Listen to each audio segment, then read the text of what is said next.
I'm getting ahead of myself. Ever since the day that you went away, you've been sending flowers to me, flowers today. Hi, thank you for tuning in.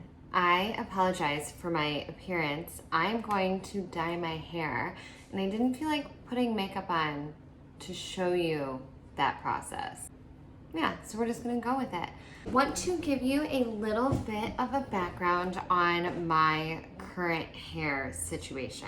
I have not been dyeing my hair, nor have I seen a hair colorist or a stylist in quite some time. So there's a lot going on up here. My hair is currently very dirty, but I want to go ahead and leave it that way before I dye it, just to preserve the oils in the hair and hopefully not damage it too much.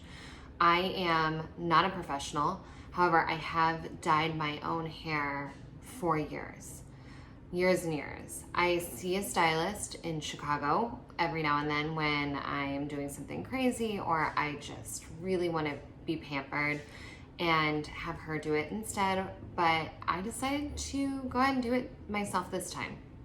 So I'm going to show you what's going on right here. All right. Right? But I want you to see what's really going on here. So my roots are quite dark. They don't look terribly bad in this lighting, but I mean, you can see there's a good amount of growth going on here. And then it gets really warm, and that's because I regularly use a color depositing shampoo. I was quite red, and I still use that shampoo every now and then, and it will not dye my roots because they're too dark to pick it up, latch on to everything from the new growth down, but because down here is so porous from just damage and being blonde, it washes out of here first. So that area right after new growth tends to be the warmest part of my hair, and then it'll fade into blonde. In order to get I'm getting ahead of myself, I'm going darker. The goal is to get close to my root so that my hair can hopefully grow out and I can leave it alone for the most part through the rest of the year. So why not give my hair a break? But I can't stand this grow out process, so we're gonna try and get it to my natural so I can leave it alone. All right, so I wanna show you what I'm gonna use. Because my hair is porous and I am going from multiple colors to one color, and especially that one color being darker than the majority of my hair, I need to use a protein filler. So this is by Colorful Products, and it's the neutral protein filler. There are protein fillers that have different tones to them, but because there's so much going on, I just want to go as straightforward as possible. So I'm going to apply this to damp hair and leave it on for 20 minutes before applying my dye. And for the dye, I have the Color Charm by Wella. I'm doing color 6NN, which is intense dark blonde. It actually looked to me to be more of a brown color, but I like it. It seems a little bit more neutral. It's not too warm, it's not too ashy. So we're going for a neutral. I love the look of the warm colors as well, but because my roots don't come in warm, they are quite neutral.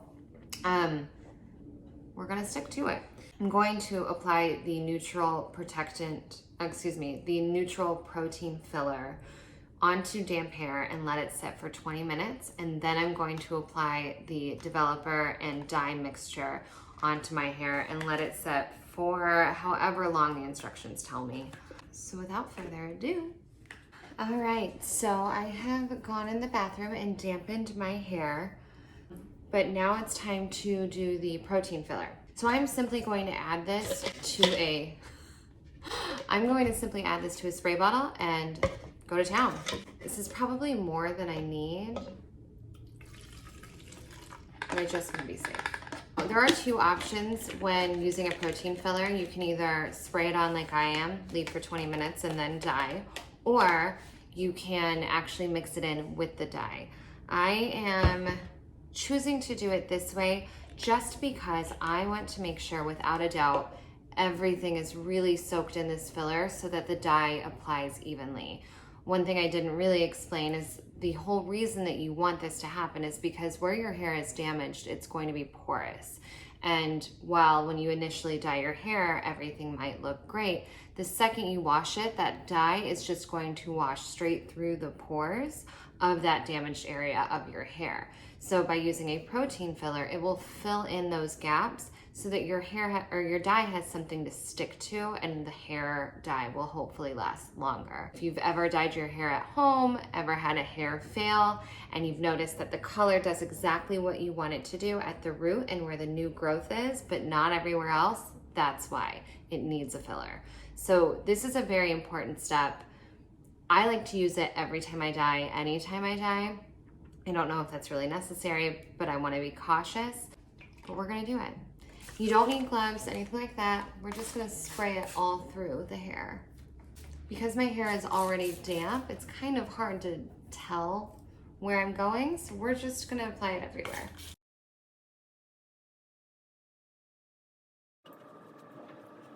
Going to make sure to brush this all the way through the hair, just so everything is fully saturated.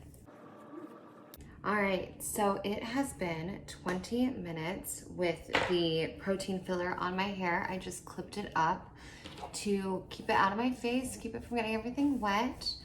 And now it's time to apply the dye. I'm not going to rinse this protein filler out of my hair. I'm going to just apply it as is. I know a lot of hair dyes tell you to apply it on dry, dirty hair, but because we're using a protein filler and we're using something really quality like Wella, we're not going to have to worry about that. I'm going to mix the Wella Color Charm in 6NN with the Wella 20 Volume Developer. So the instructions for this is 1 part dye to 2 parts developer, which is actually even for this setting. This is double the amount in here, so that's what 1 to 2 parts is. One thing to consider is if you want to use a bowl and brush application, or if you want to use a bottle application.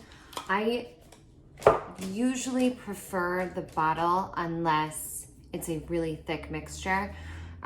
This does not seem like it's going to be very thick at all, so I'm going to go with the bottle today. Simply mixing everything in here, closing the top, shaking till it's thoroughly mixed, and then using the tip of it to be able to draw lines along my scalp and eventually running it through the rest of my hair. You can use the bottle, you can use the brush, it's whichever you prefer.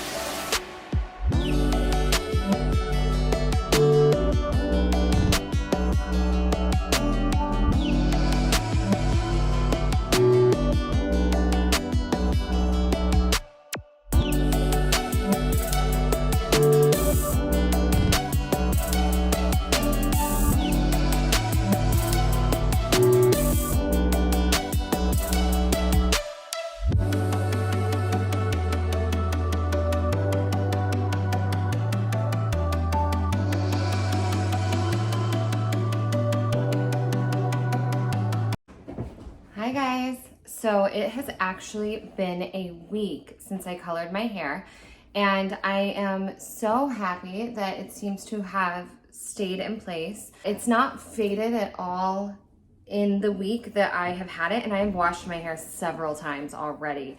So I do think that I have a little bit of dry ends that I'm going to be deep conditioning and working on treatments for to try and make it that nice, healthy, shiny brown hair that I want. And hopefully as I can stop dyeing it now that it's close to my root color, it will continue to get healthier. But I just wanted to show you the finished product. The protein filler made such a difference. Had I not done that step, this part easily could have turned green or even a lighter shade than the root area. And with all of the times that I have washed my hair, this area would just be losing color with every single wash. Yeah, this is the result. Let me show you the back.